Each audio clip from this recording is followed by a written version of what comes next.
I guess, yeah, we're going to get into a little gaming again, and this name really does kind of encapsulate gaming for me, I think. Super Mario. It's been captivating audiences, both young and old, with wild and crazy adventures for over 35 years now. And as part of the mega franchise celebrations, they have released Super Mario 3D All-Stars. So Gareth Woods now joins us, our gaming guru, to give us a review and tell us what it's all about. Gareth, great to connect with you, my friend. These are three, as I understand it, three ported games for the Switch in one package, which is great.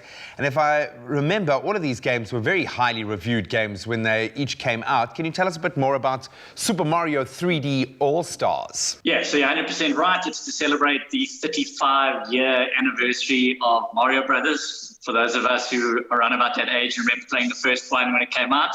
Suddenly feeling very old.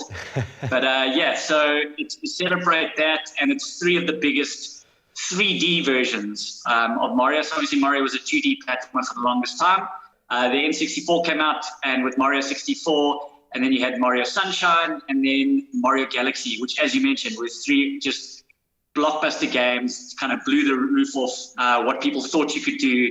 I particularly have been playing Galaxy again, primarily of the three, and you just remember how mind-warping it was to play a game that was traditionally a 2D or 3D platform, and then suddenly it's different galaxies and gravity and all sorts of stuff thrown in. So like, they really raised the bar each time with these games, and now a chance for people who may not have been around or didn't have access to those consoles when they first came out to be able to play them on the Nintendo Switch. Has anything been changed or updated?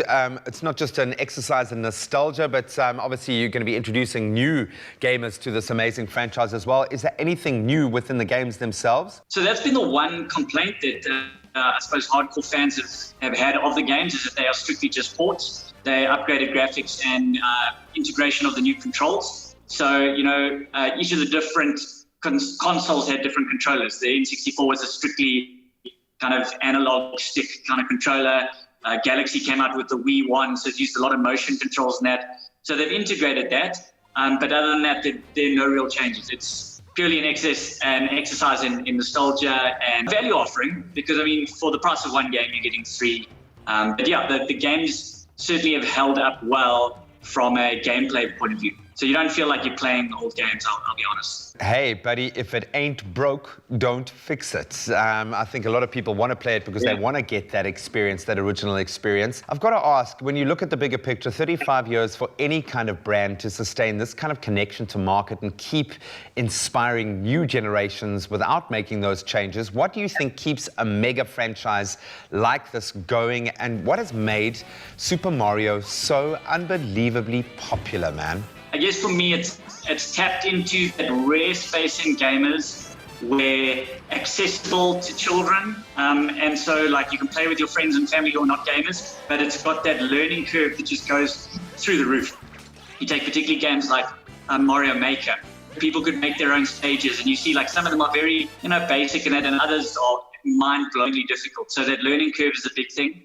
And I think also Mario's been adapting all the time to embrace different technologies. We saw the integration with Lego.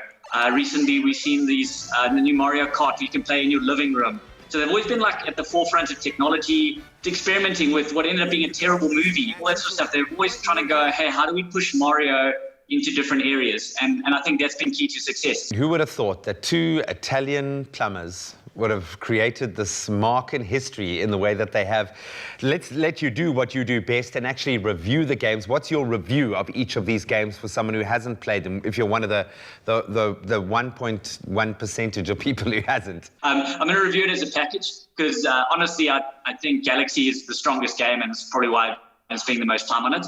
But they're all very, very strong games and different enough from each other that you don't feel like you're just playing N64 version and then version 2, version 3. They're very distinctly different games, particularly like Sunshine has a mechanic that hasn't been around, I think, since, where Mario has to go around cleaning up the town from all this like goop and mud that he's been accused of messing the place up with. So very, very different games.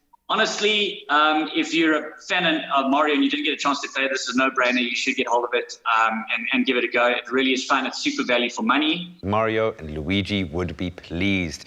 Thanks, as always, for your review and for doing the hard yards of sitting there playing games for endless hours. It's so tough, buddy. I'm so sorry we put you through this grueling exercise, but we love your perspective. Thanks so much, Gareth.